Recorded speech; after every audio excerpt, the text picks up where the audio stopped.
Hello everyone, welcome to my channel. आज हम करेंगे चैप्टर 5 अंडरस्टैंडिंग एलिमेंट्री शेप्स का एक्सरसाइज 5.1 से क्वेश्चन नंबर 6 एंड 7। तो चलिए शुरू करते हैं। क्वेश्चन 6 है, if B is the mid point of AC and C is the mid point of BD where ABCD lie on a straight line, say why AB is equal to CD। पहले हम question को समझ लेते हैं।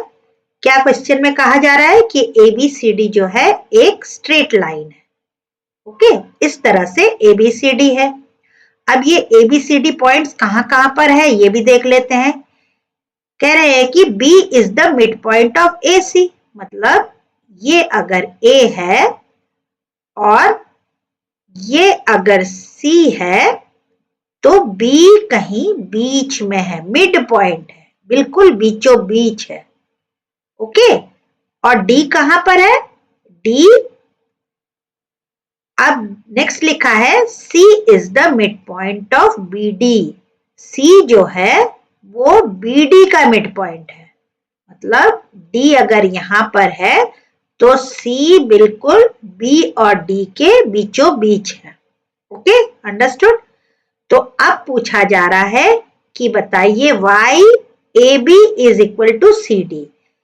AB जो है वो CD के बराबर क्यों है, ये हमको दिखाना है, प्रूफ करना है। तो हम क्या लिखेंगे?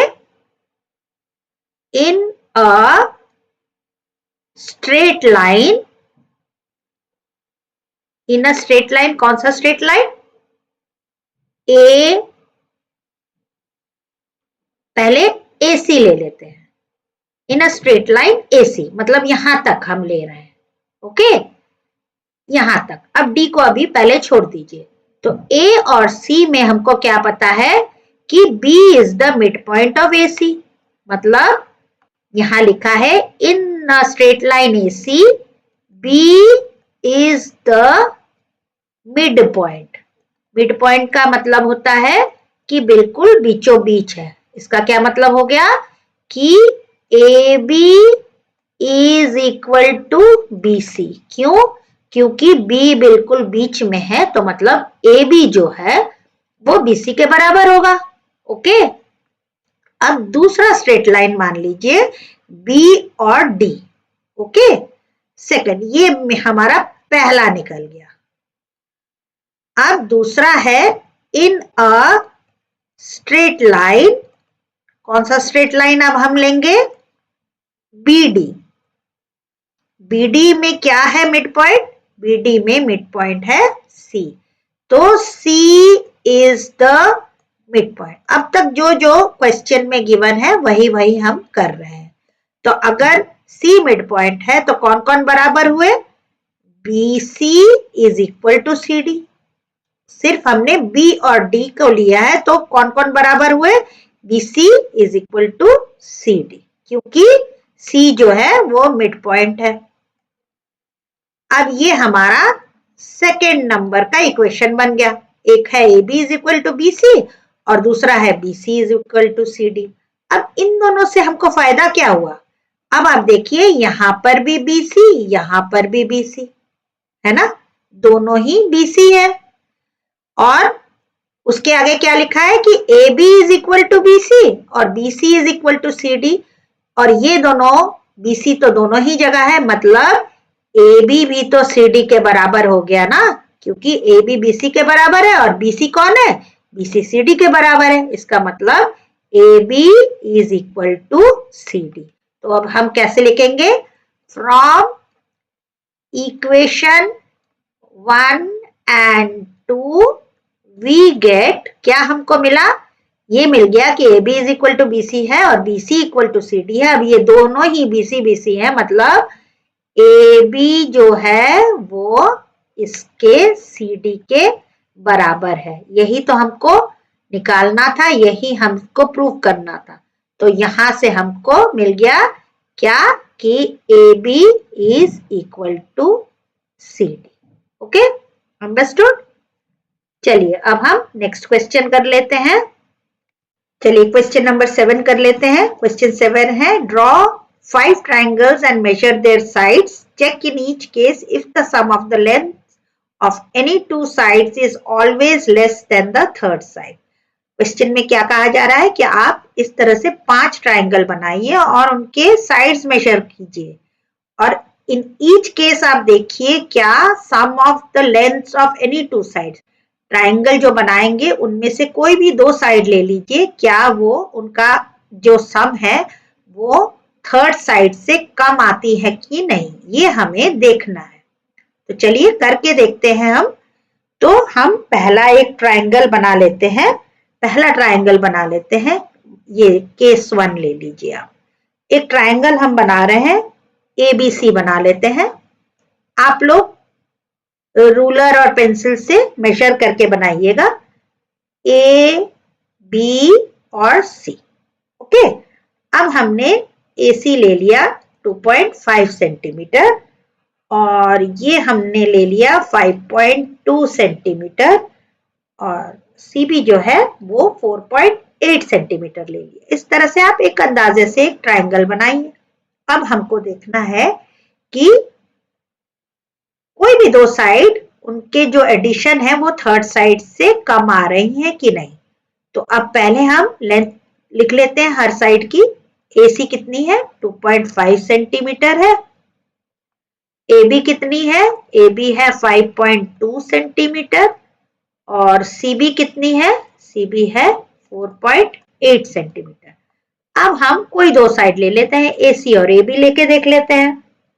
तो AC प्लस AB, हमको क्या चाहिए, AC और AB का जो सम हो वो less than the third side, ये हमको देखना है ऐसा हो रहा है कि नहीं। तो AC हम लिख लेते हैं 2.5 सेंटीमीटर और AB लिख लेते हैं 5.2 सेंटीमीटर। अब इन दोनों को ऐड करते हैं, ऐड करने पे कितना आ जाएगा, 5 और 2 आ गया 7 और ये आ गया 7, तो ये आ गया हमारा 7.7 सेंटीमीटर। अब हमें देखना है ये 7.7 सेंटीमीटर जो है वो 4.8 सेंटीमीटर से ज्यादा है या कम है।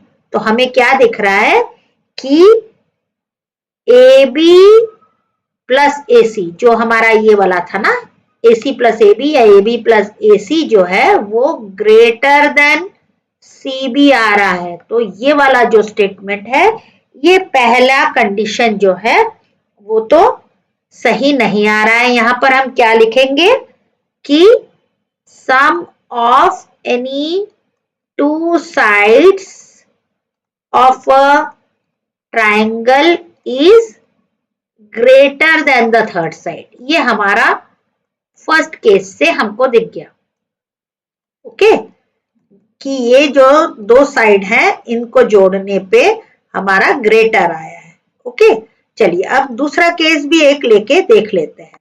चलिए अब हम और एक केस 2 लेके देख लेते हैं। केस 2, क्योंकि पहले वाले में तो हमारा ये वाला स्टेटमेंट सेटिस्फाई नहीं हुआ, अब दूसरा वाला देख लेते हैं कि क्या, अब दूसरी तरह से दूसरा ट्राइंगल बना के देखते हैं क्या ये वाला स्टेटमेंट करेक्ट है कि नहीं। तो और एक एक ट्राइंगल बनाइए। अब इसका नाम ले लीजिए PQR और PQ कितना ले लीजिए, PQ ले लीजिए 2 सेंटीमीटर, PR ले लीजिए 3.5 सेंटीमीटर और QR ले लीजिए 2.5 सेंटीमीटर। अब हमें देखना है, कोई भी दो साइड लेके देख लीजिए आप, PQ प्लस QR लेके देख लीजिए। ऐड करके हम देखते हैं PQ कितना है 2 सेंटीमीटर है और QR 2.5 सेंटीमीटर है। दोनों को ऐड करने पे कितना आ गया 4.5 सेंटीमीटर। अब हमें देखना है कि ये जो ऐड करके आया है वो थर्ड साइड जो है, थर्ड साइड हमारा कितना है, थर्ड साइड है PR 3.5 सेंटीमीटर से इस स्टेटमेंट के हिसाब से तो कम आना चाहिए, लेकिन यहाँ पे 4.5 तो 3.5 से बड़ा है, ग्रेटर है। तो यहाँ पर भी हमें क्या दिखा कि PQ प्लस QR जो है वो ग्रेटर देन PR है। तो यहाँ पर भी क्या निकला, sum of two sides is greater than the third side. Two sides किसका? Of a triangle. ओके, चलिए तो अब तक दो केसेस तो हमने इस तरह से देख लिए. अब जरा और एक केस देख लेते हैं, दूसरी तरह का ट्रायंगल बना लेते हैं हम. अब इसको लिख दीजिए केस 3. ओके, अब ट्रायंगल बनाइए, इस तरह से बनाइए एक ट्रायंगल और अलग अलग लेंथ दे दीजिए.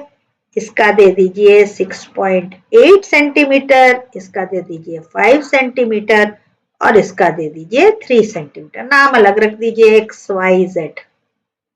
ओके, अब हम जरा एक्स वाई और वाई जेड करके देख लेते हैं. X y plus y z करके देख लेते हैं. कितना है? 6.8 सेंटीमीटर, ये सारा सेंटीमीटर में है. और वाई जेड कितना है? 3 सेंटीमीटर. अब इनको ऐड करके देखते हैं कि अब कहीं ये दोनों मिला के छोटा निकल जाए. तो कितना आया ये आ गया 9.8 सेंटीमीटर. यहां भी आप देखिए जो थर्ड साइड है, थर्ड साइड क्या है हमारा? एक्जेड, एक्स जेड है ना, वो कितना है? 5 सेंटीमीटर. यहां भी हमने क्या देख लिया कि 9.8 सेंटीमीटर तो इससे बड़ा ही है. तो फिर से हमें क्या दिखा? X y plus y z is greater than x z. ये वाला भी केस हमको नहीं दिखा कि कोई भी दो साइड का एडिशन थर्ड से छोटा है. तो यहां पर भी हमें ये केस सेटिस्फाई नहीं हुआ. तो यहां भी हम वही लिख देंगे that third side is not greater than the sum of two sides. Okay, यहां पे भी सेटिस्फाई नहीं हो रहा है. तो चलिए और एक केस देख लेते हैं. अब एक ट्रायंगल बनाइए, राइट एंगल ट्रायंगल बना दीजिए. ये है केस 4. राइट एंगल ट्रायंगल बना के हम देखते हैं क्या आ जाएगा. ये इस तरह से हम राइट एंगल ट्रायंगल आप लोग रूलर से, प्रोटेक्टर से बनाएंगे. इसका नाम दे दीजिए MNS. इसका साइड रखिए 4.7 सेंटीमीटर, इसको रखिए 4 सेंटीमीटर और इसको रखिए 2.7 सेंटीमीटर. ओके, अब हम जरा MN प्लस NS करके देखते हैं. ऐसे ऐसे कर रहे थे, अब जरा इस तरह से देख लेते हैं कहीं अब निकल जाए ये वाला स्टेटमेंट. तो क्या है MN? MN है 2.7 सेंटीमीटर और NS कितना है? 4 सेंटीमीटर. ओके, अब कितना आया?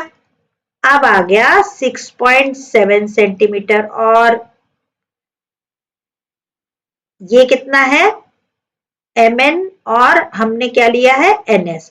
अब जरा इनका देख लेते हैं. MS कितना है? MS is equal to 4.7 centimetre. अब भी नहीं सेटिस्फाई हुआ. क्या हुआ? MN प्लस NS जो है वो MS से बड़ा है. तो यहां पर भी वही the sum of two sides is greater than the third side. ठीक है, अब लास्ट केस देख लेते हैं एक और. Case number 5.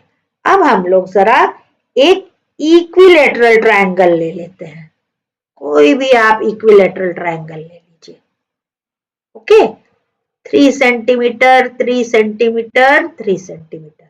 ट्रायंगल का नाम कुछ भी रख दीजिए, XYZ रख दीजिए. ओके, अब क्या करें हम? अब हम कोई भी साइड ले लीजिए, XY प्लस XZ करके देखते हैं कितना आता है. XY कितना है? 3 सेंटीमीटर है और XZ कितना है? 3 सेंटीमीटर है. कितना आ गया? 6 सेंटीमीटर.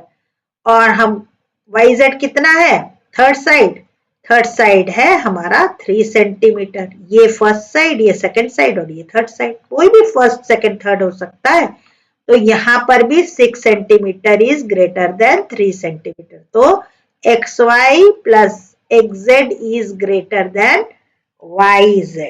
तो हमको क्या मिला, हमने कंक्लूड क्या किया है कि we conclude that in a triangle the sum of two sides is always greater than the third side. यही तो हमने कंक्लूड किया ना कि ट्रायंगल में कोई भी दो साइड का आप ले लीजिए, सम वो हमेशा थर्ड साइड से ज्यादा ही रहेगा, it will be never less than the third side. तो ये स्टेटमेंट बिल्कुल ही गलत है, ये हो नहीं सकता है। ओके, तो आई होप स्टूडेंट्स आपको ये एक्सरसाइज 5.1 अच्छे से समझ में आ गया होगा। अगर कुछ पूछना है तो आप कमेंट्स में पूछिए, और मेरे चैनल को अभी तक सब्सक्राइब नहीं किया है तो सब्सक्राइब कर लीजिए, लाइक कीजिए, शेयर कीजिए, और नेक्स्ट एक्सरसाइज के लिए देखते रहिए मेरा चैनल। तब तक के लिए गुड बाय स्टूडेंट्स।